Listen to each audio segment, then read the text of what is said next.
bandeko ya Bwania TV na bandeko ya Bobongo Channel.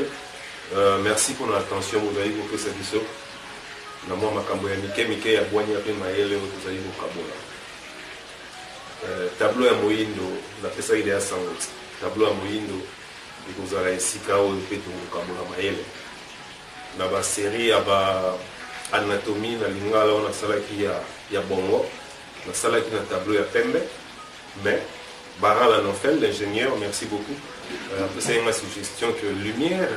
na tableau ya pembe bana on peut savoir vraiment malamu. Alors tu dois dire moi tableau ya mwindo ya moke. On a komoni sa makambo mai tozali ko komape ko kabola. Siko na tableau ya moindo makanisi ya liboso ezali ko yela ngai lokola ezali vraiment moke. Makanisi ya mathématique ebanda ko yela ngai. Nazali ka netango pour démontrer moi formule moi ya mike oyo sunga surtout calculer automatiquement tant aux alakana liboso ya likambo parce que ba ninga misusu mingi ba ndeko mingi ba tangi ba mathématique ba géométrie mais to salela la moté tant ozo poussa mutuka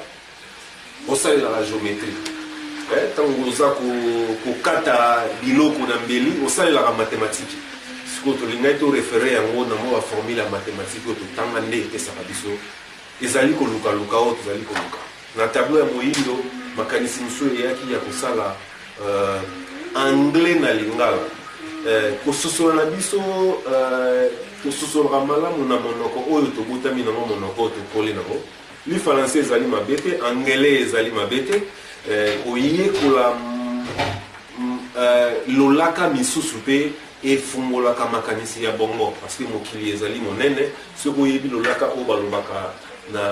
na mboka ya Afrique du Sud peut-être bazulu so ke kuna omona ete oko zala na mwa facilité ya kosala makambo mosusu koyekola ba lolaka ya bandeko na biso za malamu te kasi kososola makambo ngai na ekomonela ezali mwa facile ezali mwa pete ezali mwa kitoko ngawe yango chitoto ya bienvenue nsene chitoto ezabaka ba argot tozali ko créer na kati ya lingala pour repérer un peu moins valeur ezali ko sosola ezali mwa kitoko na lingala parce que ezali monoko to botami na ngo ezali monoko oyo to koli na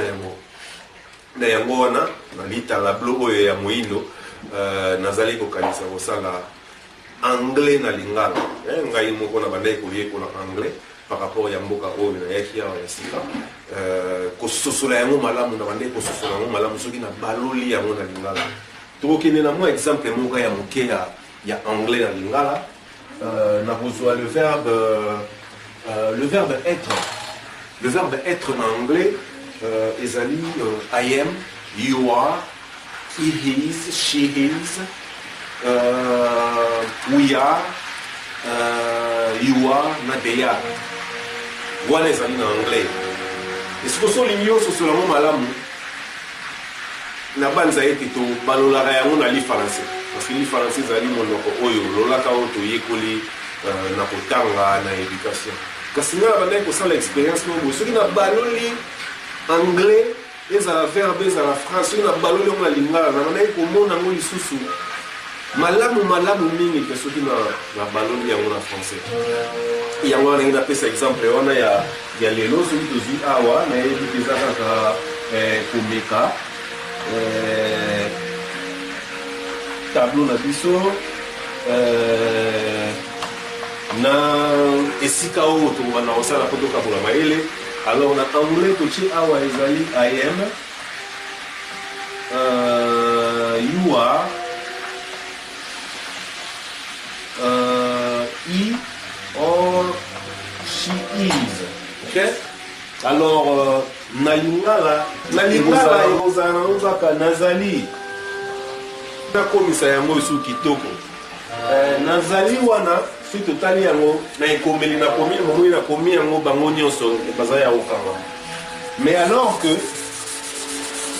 soki nabi nakanisa malamu nakobanza ete ifo nakabola na zali ok na biso wana ekobima prono oyo ezalaki awa ai oyo ezalaka na français je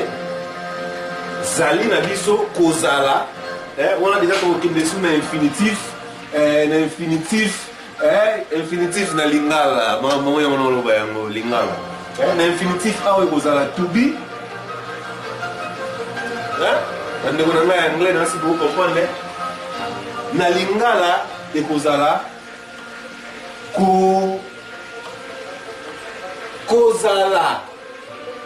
kozala nde ezali verbe na biso oyo nazokanisa kasi mpoyo kasi makambo oyo nyonso bandeko bakomi na wana nakoprofite vraiment nakoprofite na soki na mwa katikati po ezaka mwa démonstration po boyeba makanisi yango toza kokeye na yango ndenge nini toza kokanisa nini mpona lobi lelo mbula elingi esila na banza ete ozwaki ngolu ya oyoka prengendu eza planification eza komona liboso mbula elingi osila osalaki mokano na ebandeli ya mbula kino toni tokóma na suka okanisi deja nini ntango nazoba makambo nyonso naolinga nakweya na ndeko wana nasimbi deja buku yango